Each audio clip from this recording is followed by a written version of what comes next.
हमारे देश में ये जो राजनीतिक पार्टियां हैं ना, ये पार्टियां नहीं है, डाकुओं के गिरोह हैं ये।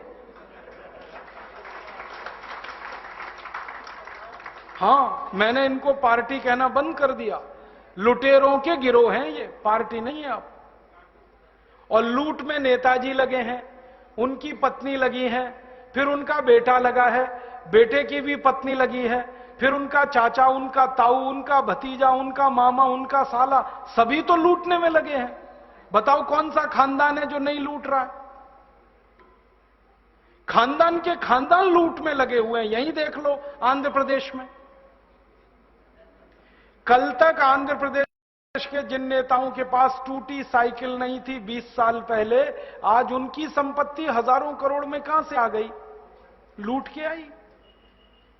और आंध्र प्रदेश क्या, महाराष्ट्र में देख लो, कर्नाटक में, सब जगह यही हाल है। और ये जो राजनीति है, ये चूंकि लुटेरों का गिरोह बन गई है, इसलिए हर लूटखोर नेता का बेटा और बेटी उसमें घुस रहे हैं, क्योंकि इससे ज्यादा आसान काम और क्या मिलेगा? चाय की दुकान भी चलानी पड़ती है तो मेहनत लगती है, यहां राजनीति में तो बिना मेहनत के लूटने को मिलता है। ना कोई मेहनत है, ना कोई मशक्कत है, ना कोई टैक्स देना है, और ना किसी से कोई जवाबदेही है। लूटो लूटो, घर भरो, विदेशी बैंकों के खाते भरो, ये है हमारे देश में। तो मैंने कहा कि अभी एक रास्ता तो ये है कि हम सब फिर से महात्मा गांधी, भगत सिंह, ऊधम सिंह, चंद्रशेखर का अवतार ग्रहण करें और इन नए काले अंग्रेजों को इस लूट की व्यवस्था से बाहर करें। ये एक रास्ता है। एक और रास्ता है दूसरा, कि हम सब कुछ ना करें, खामोश बैठे रहें। एक दूसरा रास्ता और है, खामोश बैठे रहें और कहें जो हो रहा है अच्छा हो रहा है, आगे होगा और भी अच्छा होगा, तुम क्यों व्यर्थ चिंता करते हो, तुम क्या लाए थे, क्या ले जाने वाले हो। ये दूसरा रास्ता है। हां, और इस रास्ते पर हमको भटकाने वाले 10-20 नहीं है, सैकड़ों लोग हैं। रोज आते हैं और माला पकड़ा देते हैं कि राम राम राम राम, राधे राधे राधे राधे, राम राम राम राम, राधे राधे, बस यही करो, देश तो ठीक हो जाएगा। और ज्यादा उनसे तर्क करो तो कहने लगे तुम क्यों व्यर्थ चिंता करते हो, तुम क्या लाए थे, क्या ले जाओगे, जो हो रहा है अच्छा हो रहा है, देश लुट रहा है अच्छा हो रहा है, आगे लुटेगा और अच्छा होगा। वो हमको समझाते हैं और इसी को धर्म कहते हैं, इसी को धर्म कहते हैं। और आजकल धर्म के व्यापार करने वालों की बाढ़ आई हुई है। हां, बहुत बड़ी फौज खड़ी हुई है उनकी। एक आया राम की कथा कहेगा 10 करोड़ लेके जाएगा, दूसरा कृष्ण की कथा कहेगा वो 15 करोड़ लेके जाएगा। और आप जैसे भोले भाले मूर्ख लोग डालते हैं उनके पात्रों में, ले जा भाई। ये बापू नहीं है, डाकू है। बापू नाम तो शर्म आती है कहते हुए।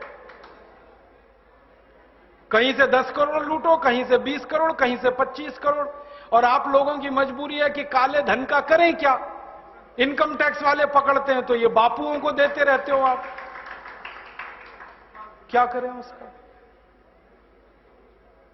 और ये बापू लोग हमें सिखाते रहते हैं जो हो रहा है अच्छा हो रहा है। वाह वाह, मैंने देखा है क्या क्या पाखंड और नौटंकी चलता है। भगवान राम की कथा कहने आते हैं और भगवान राम की जिंदगी के वो प्रसंग कभी नहीं सुनाते जो हम में वीरता पैदा करें, जो साहस पैदा करें। राम की जिंदगी में बहुत सारा हिस्सा साहस का है, वीरता का है। जब 14 वर्ष के लिए वनवास चले गए राम, तो हमको सुनाई जाती है राम की जो कथा ना, उसमें कहते हैं राम ने 14 साल एक ही काम किया, हाय सीते हे सीते, हाय सीते हे सीते, हाय सीते, ये सुनाते हैं हमको। हां, यही सुनाते हैं निकाल के कहानी में से।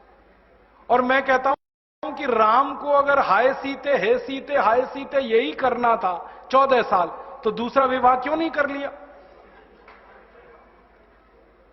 सैकड़ों राजा तैयार थे अपनी राजकुमारियों को राम को देने के लिए, वो तो कर लेते दूसरा विवाह।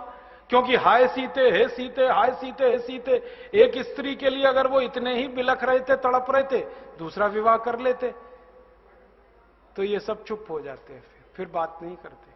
फिर मैं उनको रामायण में से निकाल के दिखाता हूं, देखो राम ने हे सीते, हाय सीते कहा नहीं कहा ये मुझे नहीं मालूम, लेकिन 14 साल वन में रहते हुए सैकड़ों राक्षसों का संहार किया उन्होंने, मारा उनको और धर्मराज्य की स्थापना कराई। ये कहानी नहीं सुनाते, क्योंकि इससे वीरता पैदा होती है। तो राम का जो वीरत्व है वो नहीं सुनाएंगे आपको, उनकी जो कमजोरियां हैं वो सुनाते हैं आपको।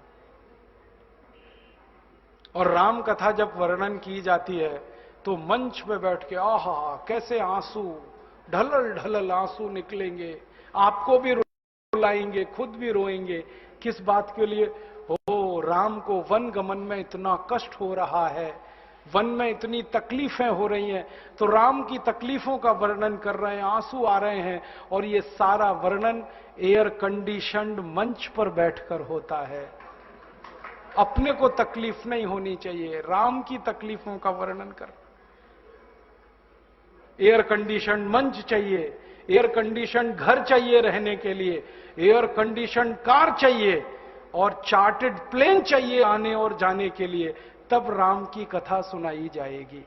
जो राम जिंदगी भर पैदल चलते रहे, जिन्होंने अपना रथ भी छोड़ दिया था अयोध्या से निकलते समय, वो राम ने जिंदगी भर पैदल चल के काम किया और यहां एयर कंडीशन कारों में घूम घूम कर, चार्टर्ड प्लेन में घूम घूम कर राम की कथा सुनाते हैं।